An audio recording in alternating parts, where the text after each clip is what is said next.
Watch right now on the Front News Project. Operation Web 2 is blazing. All of Russia and temporarily occupied Crimea have been shaken once again. The enemy is entering the Dnipropetrovsk region, a terrifying reality or a fake from Russian propaganda. And, of course, hell in Lutsk and Priluki. Putin continues to kill peaceful Ukrainians. Fiery, hot and blazing footage from the front lines watched right now.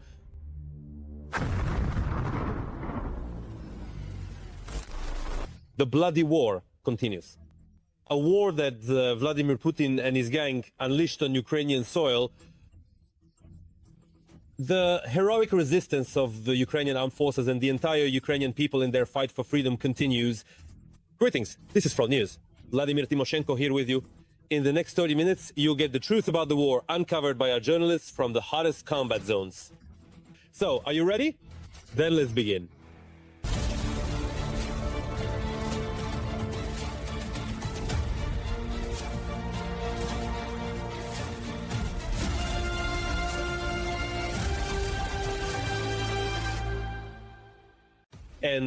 And we start right away with exclusive material. Developing our own military forces above all is the key, I'd even say the cornerstone task for Ukraine to win this war. And here is a good illustration that Ukraine is indeed following this path. In addition to dozens of destroyed enemy strategic bombers, the Ukrainian armed forces have recently also damaged the Crimean bridge, airfields, oil depots, and Iskander missile launchers, which the Russians use to kill civilians in Ukraine. And the cherry on top, the Operation Web 2, that's exactly what the shocked aggressors themselves called it. And all the details will be told and shown by TSN Week correspondent Alexander Zahorodny. Here it is, look, Grandpa, over here. The main thing is not at us. A preemptive strike before a massive attack by Russian criminals on Ukrainian cities. Friendly drones fly en masse into Russian territory. This is the Bryansk airfield burning. A Mi-8 helicopter was destroyed there and a Mi-35 was damaged. And this is the oil depot in Engels. Got it. We hit it, look, we hit the depot. This is no ordinary oil depot. It is from here that fuel is shipped for Russian bombers. Was shipped. At least 3 tanks are burning. And this is no longer Engels, but Kstovo, a city near Nizhny Novgorod at the Lukoil oil refinery. Drones are calmly making a turn, and locals have time to examine its construction. In fact, it actually has the engine located right in the back of the vehicle. It has the engine in the back, see? It's circling around. They eat us pretty hard. The oil depot is burning in several places. Well, the drone just hit Lukoil, it seems. Wow. Lukoil is on fire. Lukoil is burning. The fire is just devouring everything there. Another fire. Now this is Crimea, the Oktyabrski airfield. After the drone attack, half the sky was covered in thick smoke. That's it, the Oktyabrski airfield is done for. And this is the explosion of Iskander missile launchers in the Bryansk region. Historic footage. For the first time, Ukrainian forces managed to track and destroy such a high-value target. And finally, this is a Su-35 burning out in the Bryansk region. Just look at how many events have happened, and all of this took place in just 1 week. Even the explosion on the Kerch Bridge. It feels like that happened a very, very long time ago. But in fact, it only happened on Monday. And although the occupying authorities claim that everything is fine with the bridge, just look at the lines in Shonha right now. The main traffic, the Russians are trying to route not through the Kerch Bridge. And this is already a classic move from the SBU. In this service, they deliberately wait several days for the Russians to react, and then it happens. In their foreign ministry, and not just anyone either. Deputy Minister Sergei Ryabkov denies that Ukrainian drones destroyed 4 dozen strategic bombers and other aircraft. As he wrote, there is nothing even remotely like that. And after this statement, the SBU released this video showing dozens of burning aircraft. Here you can clearly see how the drones take off from the truck and calmly choose their target. And no one even tries to shoot them down.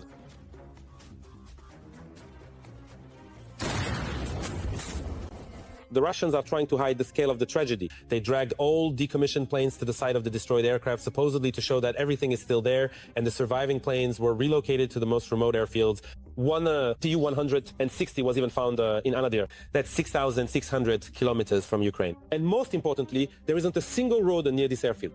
It's impossible to get there with a truck carrying drones. They've literally driven their planes to the edge of the world. There's a 10-hour time difference. Just think about it. Only a week ago, the Russians were calmly, openly delivering missiles to their airfields, and today they're hiding their planes at the end of the earth. By the way, it's obvious that trucks are becoming the trump card that the President of the United States, Donald Trump, questioned us about so persistently and for so long. Just think about it. It was a truck that delivered explosives to that very Crimean bridge in 2023. And in 2025, trucks brought in hundreds of drones that destroyed part of the enemy's strategic aviation. But what are we supposed to do when we aren't given long-range missiles? So how are we supposed to deliver explosives to enemy depots, oil storage facilities, and airfields? Notice that almost none of the world leaders are eager to comment on the special operation Web. They are still shocked by the ingenuity of the Ukrainian special services.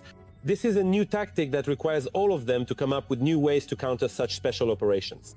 But the Ukrainians keep coming up with new things. On Saturday, dozens of drones flew out from several cars of a military train, destroying almost all the military equipment, 13 tanks and several other armored vehicles. A sort of Web 2. And by the way, it was the occupiers themselves who reported this. I'd just like to clarify with the Russians, is their special military operation still going according to plan? Especially the demilitarization part, because the issue with the Black Sea Fleet is practically resolved. Their strategic aviation is already in Anadyr, and their armored vehicles are burning on railway platforms. But seriously, we clearly understand that the enemy is still powerful. They still have a sufficient number of aircraft and armored vehicles, and even expendable soldiers for meat assaults. But the main thing is, the process has begun. In June 2025, they started to fear us. And now an analysis of the operational situation on the much-suffering Pokrovsk direction of the front. The bloody bacchanalia of the enemy army continues here as well. On the Pokrovsk direction since the beginning of the day, the occupiers have made 21 attempts to push our defenders from their positions in the areas of the settlements of Myrolyubivka, Yelizavetivka, Malinivka, Luk, Lisivka, Udachne, Bodonivka, Alexeyevka, Zelenikud, Andriivka, and towards Muravka. The defense forces are holding back the enemy's onslaught and have already repelled 19 attacks. 2 clashes are still ongoing. And now, about a real hell on earth, there is simply no other way to put it. A black day in the Chernihiv region, in the city of Pryluki, 3 generations of one family were laid to rest at once. A mother, a daughter, and a granddaughter. All 3 died when the Russian Shahed drone made a direct hit on their house during the night. The details and consequences of this deadly attack are covered in a chilling report by TSN correspondent Irina Kondratyuk. This is a quiet, densely populated street, where now among the private houses there is a heavy smell of burning. For the second day in a row, locals have been cleaning up their homes. My hands are still shaking, and the explosion was so strong right here that our whole house trembled. It was only after that we ran outside. Ior and his wife Ludmila live across from the house where the Russian Shahed drone struck on the night of June 5th.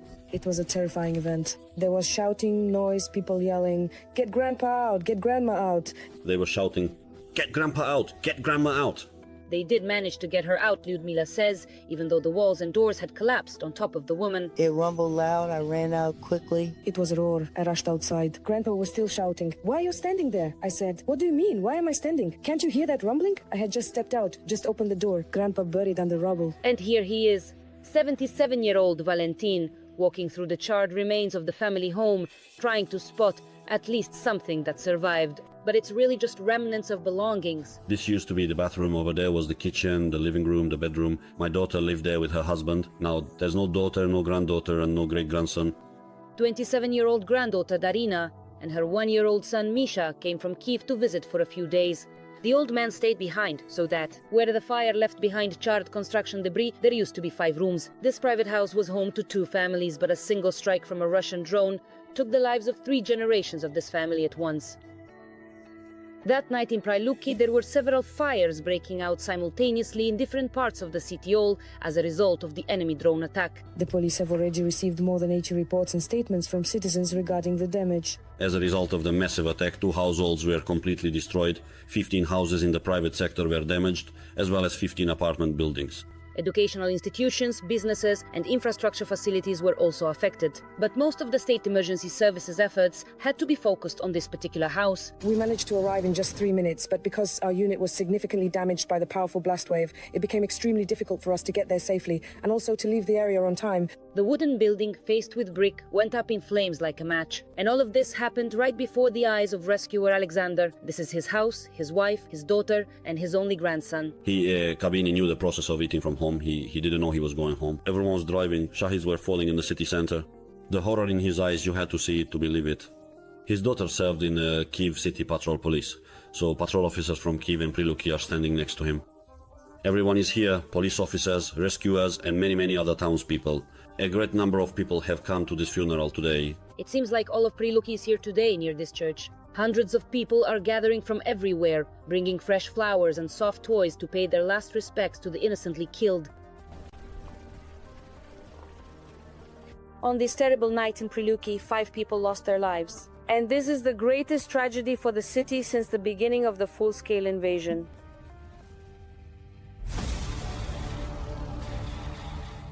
Now, let's move to the Kharkiv and Kupiansk directions of the front. Let's be honest, this is yet another sacred target for Putin and his entire pack. Accordingly, the situation here is also extremely tense. In the Kharkiv direction, Ukrainian defenders repelled 3 attacks by the aggressor in the areas of Vovchansk, Kamenka and Haibok. In the Kupiansk direction, there have been 4 attacks by the occupiers since the beginning of the day. The defense forces repelled enemy assault actions near Holubivka, Stepova, Novozelivka and Kolesnikivka. 1 clash is still ongoing. But as you can imagine, things continue to burn and blaze on the territory of terrorist Russia itself. Most recently in Cheboksary, in the Chuvash Republic of the Russian Federation, drones struck a factory where Russia produces antennas for missiles and drones. Additionally, Russia has built new shelters for aircraft at 13 military airfields. As they say, the armed forces of Ukraine will have plenty of interesting work to do. At the same time, the occupiers have announced an offensive in the Dnipropetrovsk region. Right now, we will assess the situation and explain whether Russia is actually capable of such a large-scale, massive, and criminal operation. Let's watch. Ukraine's defense forces have struck the Savazleyka airfield in Russia's Nizhny Novgorod region. This was reported by the General Staff of the Armed Forces of Ukraine. As a result of the strike, 2 aircraft were hit. By the way, it is from this very airfield that Russia launches attacks on Ukraine, including with Kinzhal missiles.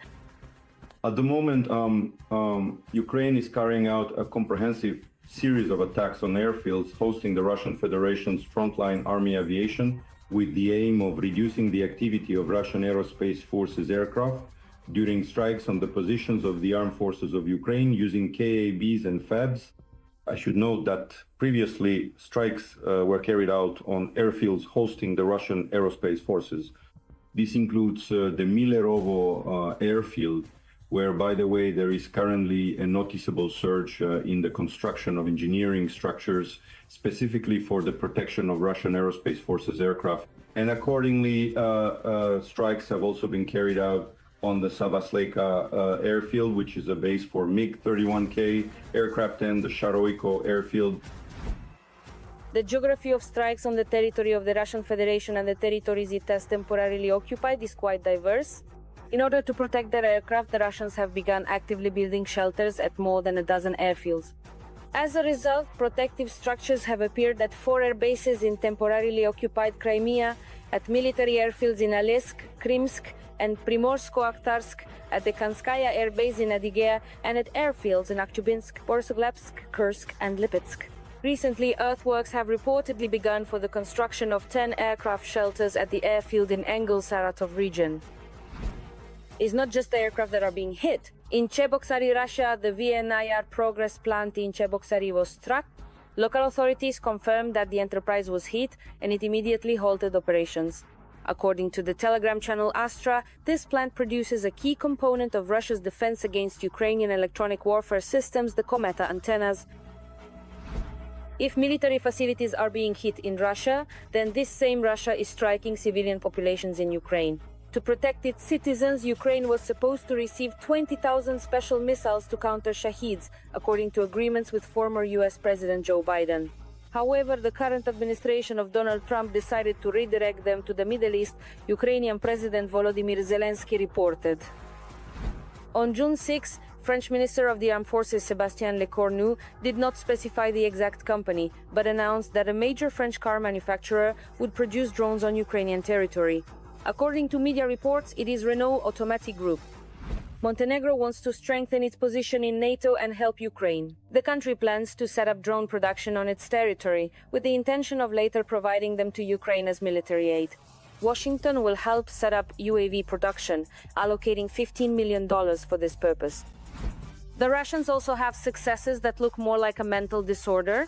For example, 3 years ago they claimed to have supposedly captured the Donetsk region, and by the 4th year they decided to say they were advancing on the Dnipropetrovsk.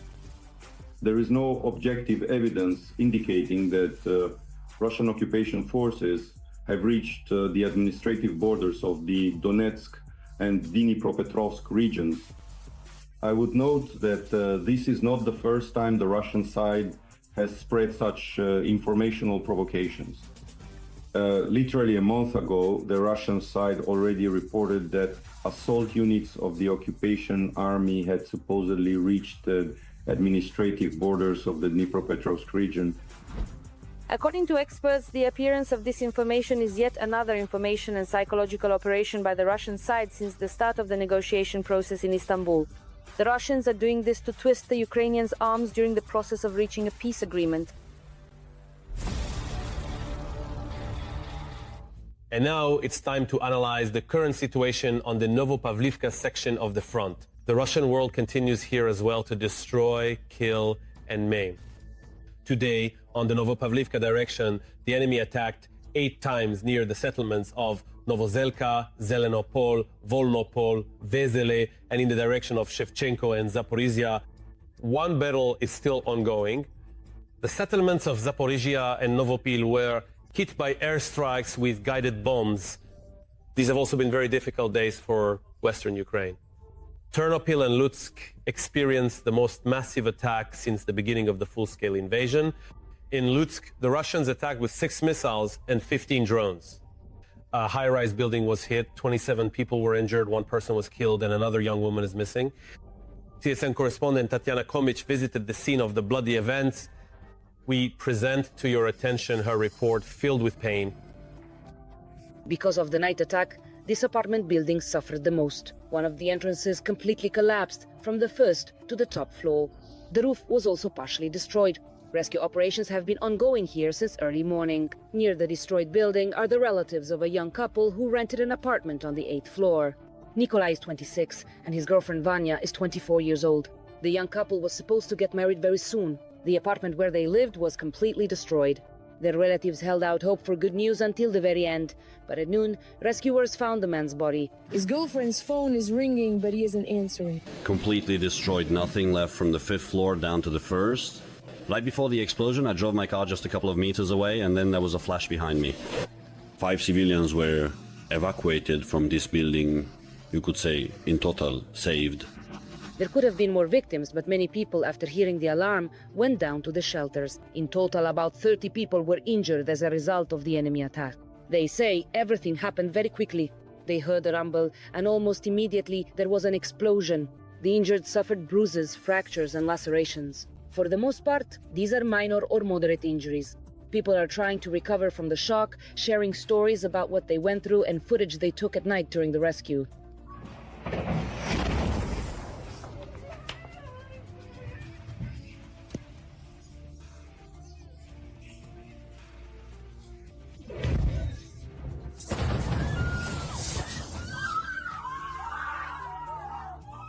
There were injuries, there was bleeding, there were abrasions. People have calmed down a bit now. They have been given hot tea and water.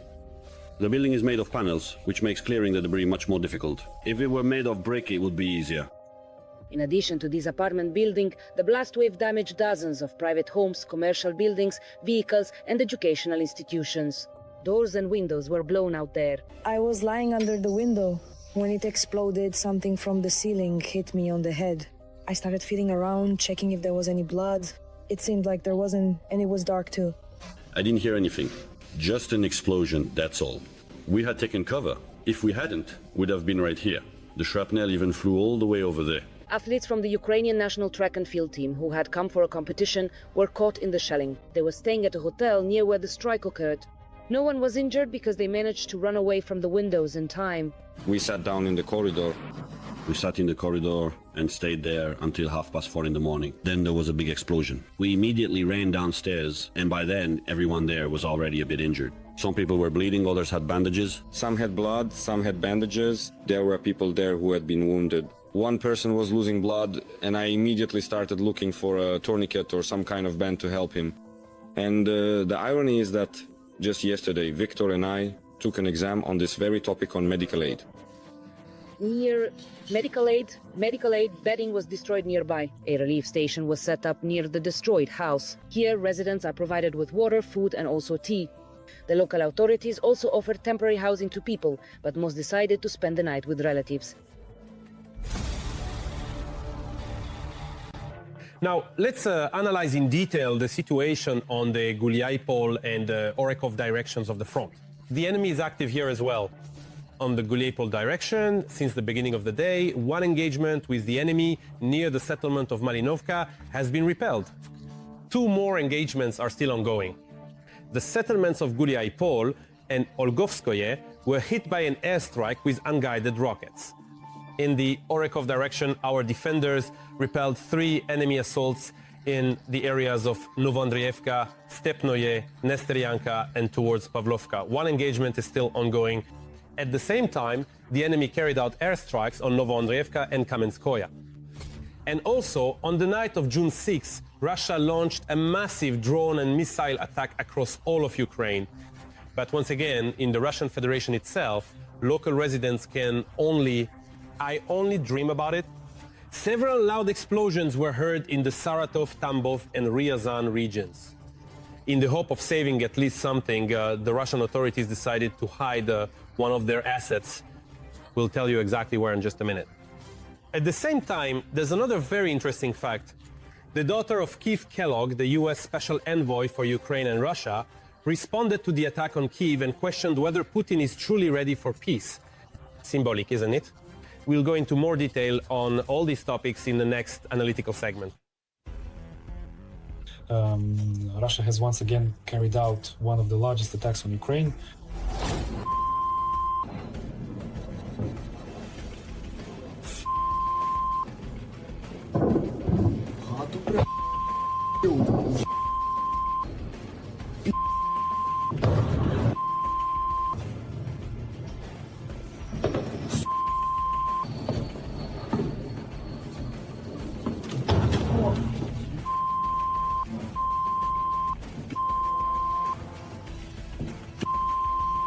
Simply put, on the night of June 6, Russia launched 407 drones and 44 missiles at Ukraine. Kyiv, Chernihiv, Latsk, Ternopil, Khmelnytsky region and other areas came under massive attack. There are injured and dead.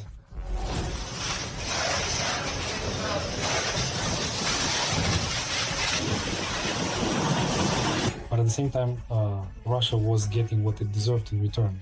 Many regions were unsettled by raids from Ukrainian drones. Some of them caused quite a stir in Ingol-Saratov region.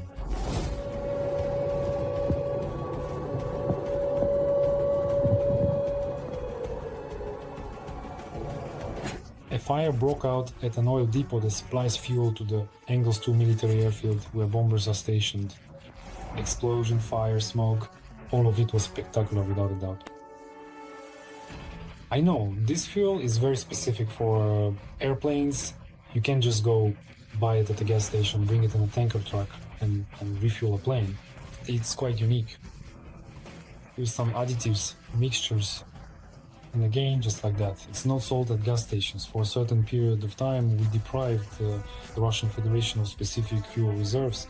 Don't forget that there are strategic reserves in other locations, but that's not all. Drones also reached the Tambov region. The strike hit the Progress plant, which produces high-tech equipment for aviation and missile control systems. They may be the same as in the administrative premises. Or it could strike a finished goods warehouse. The fact that it didn't detonate doesn't mean anything. For example, some computer, there's no need for it to explode. It burned down, that's it, all the files were there, all the slides, all the presentations, all the technical documentation, everything. You could say the plant is paralyzed, but again, we need to wait for some kind of verified confirmation, and it's quite possible that it will come. Not right away, maybe in a week, a month, maybe 2, maybe more than a month will pass. And finally, Ryazan. There, a fire broke out at the airfield where Russian strategic aviation was almost certainly stationed.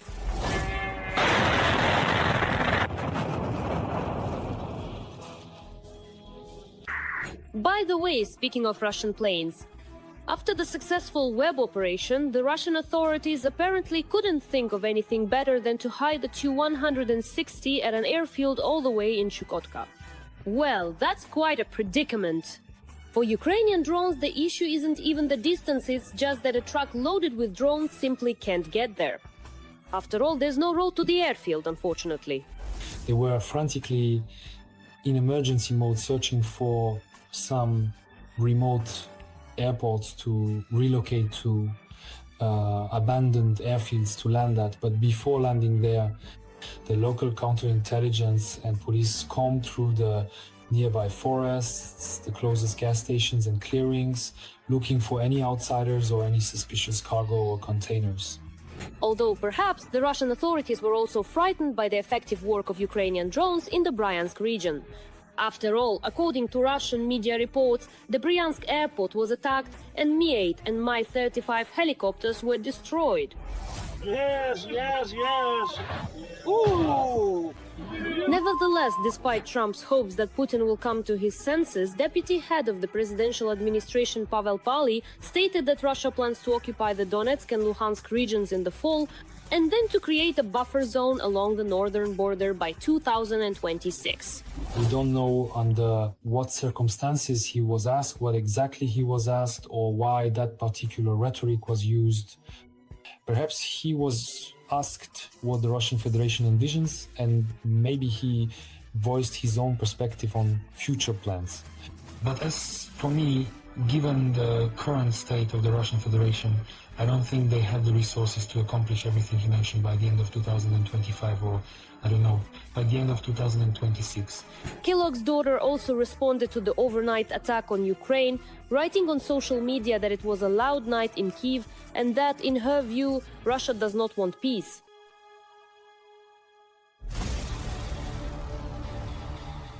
That's all for today.